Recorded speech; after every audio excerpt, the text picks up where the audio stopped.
Vivat cor Jesu per cor Marie. Hiduplah hati kudus Yesus melalui hati Bunda Maria.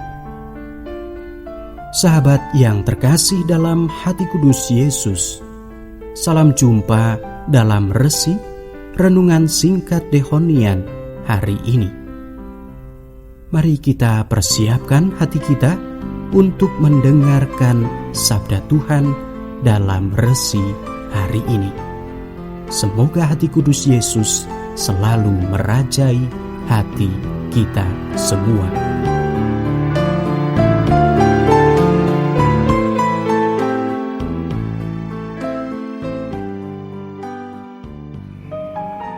Saudara-saudari yang dikasihi oleh Allah, selamat berjumpa lagi dengan saya Romo Petrus Subo SCY dari Unit Pastoral Santo Andreas Misuji, Keuskupan Tanjung Karang.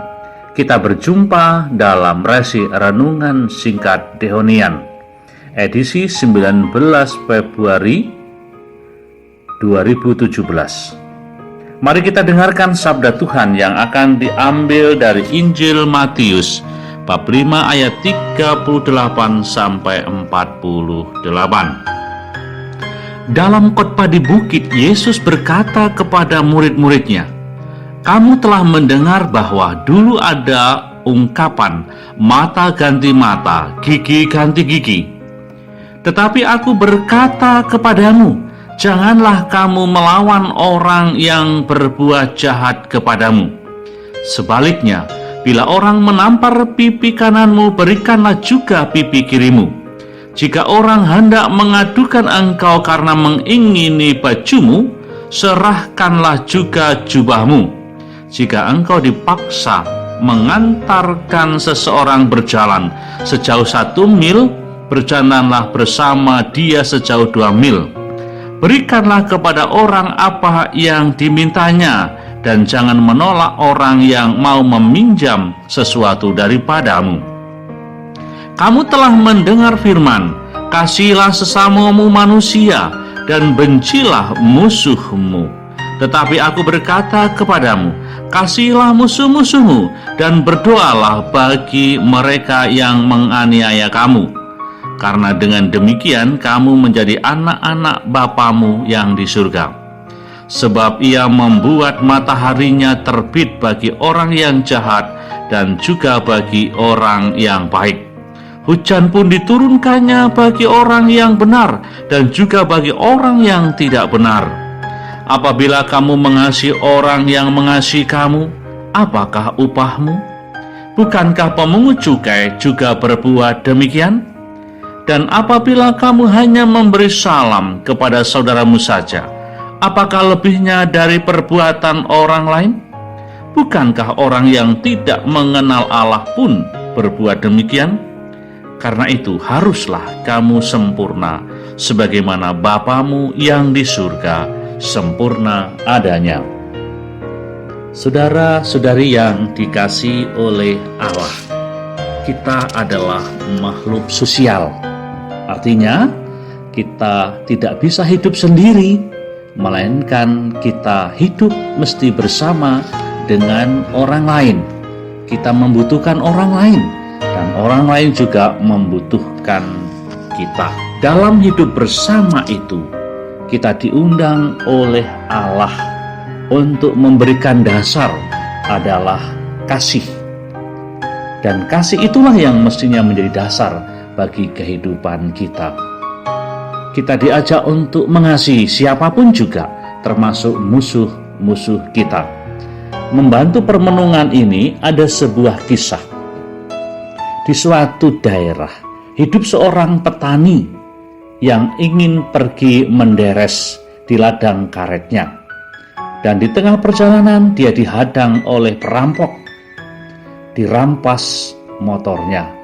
Kemudian dia akan dibunuh dengan senapannya, pistolnya. Maka petani itu digiring untuk menuju kebunnya sendiri, dan di sanalah dia akan dihabisi nyawanya. Dalam perjalanan menuju kebunnya untuk dihabisi itu, si petani yang dulu pernah belajar bela diri bisa melumpuhkan si perampok dan akhirnya merampas pistolnya gantian. Kini perampok itu digiring ke dalam lembah untuk dihabisi. Dalam perjalanan ke lembah itu, petani tadi diingatkan oleh sabda Tuhan, kasihilah musuhmu. Maka dengan seketika itu juga dilemparkannya pistolnya itu, dan dia balik kembali dan membiarkan perampok itu untuk pergi. Ketika petani itu membalikkan diri dan kembali, perampok tadi mengikutinya dari belakang. Petani curiga dan takut. Pasti dia sudah menemukan pistol itu dan akan membunuh. Habislah riwayatmu. Maka dia tidak menengok ke belakang. Tapi ternyata perampok itu mengikuti dan akhirnya berjalan di sampingnya dan merangkul petani itu. Dia berterima kasih karena diberi hidup. Saudara-saudari yang terkasih, cerita tadi membantu kita untuk merenungkan apa yang telah kita dengarkan tadi. Membalas, baik itu dalam kebaikan maupun dalam kejahatan, itu merupakan soal yang mudah. Tetapi apakah yang diperoleh daripadanya? Membalas hanya meneguhkan, tetapi tidak membangun sesuatu yang baru. Iman Kristiani mengajarkan orang sebagai peserta karya Allah, pelaku karya Allah, agar betul-betul mampu membuat sesuatu yang baru dalam kebaikan. Ini bukan sekedar membalas, melainkan mengambil prakarsa, mengambil inisiatif, menciptakan sesuatu yang lebih baik. Mencintai kawan dan membenci lawan, itu juga mudah dan manusiawi. Yesus menghendaki hidup yang lebih ilahi, mencintai baik kawan maupun lawan. Lalu disitulah pembangunan terjadi.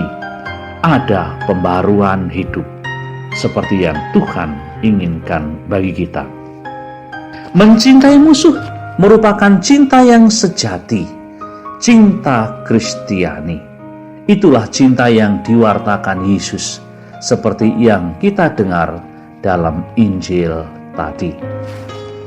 Saudara-saudari yang dikasihi oleh Allah, memang mencintai bukan hal yang mudah, tetapi diingatkan pada hakikatnya kasih adalah Allah, dan kasih itu mesti kita hidupi sebagai murid-muridnya.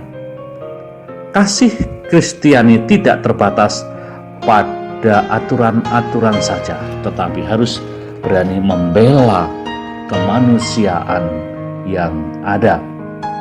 Cinta yang kuat seperti halnya Yesus lakukan kepada kita dengan pengorbanan di salib, membawa keselamatan bagi kita semuanya. Maka kita diundang untuk senantiasa mendasarkan hidup kita dengan kasih. Dengan demikian, kita akan menjadi murid-murid Yesus. Perbuatan baik adalah lambang dan perwujudan dari kasih Allah itu. Kasih adalah Allah. Maka ketika kita melakukan tindakan kasih, kita sedang mewujudkan tindakan Allah sendiri. Tuhan mengajak kita supaya kita seperti Allah, membuat semuanya atas dasar kasih, memandang kita atas dasar kasih. Dan lebih jauh, Tuhan Allah mengajak kita untuk menjadi sempurna seperti Dia, seperti Bapa sempurna adanya di surga. Itulah ukuran tindakan kita, itulah ukuran perbuatan kasih kita, seperti Bapa yang sempurna di surga adanya. Maka mari kita mohon berkat dan rahmat Tuhan agar kita semuanya diberi kemampuan dan rahmat untuk selalu mewujudkan tindakan kasih kepada sesama kita, lebih-lebih kepada mereka yang memusuhi kita, yang menghina kita. Semoga kasih Allah menyertai kita. Amin.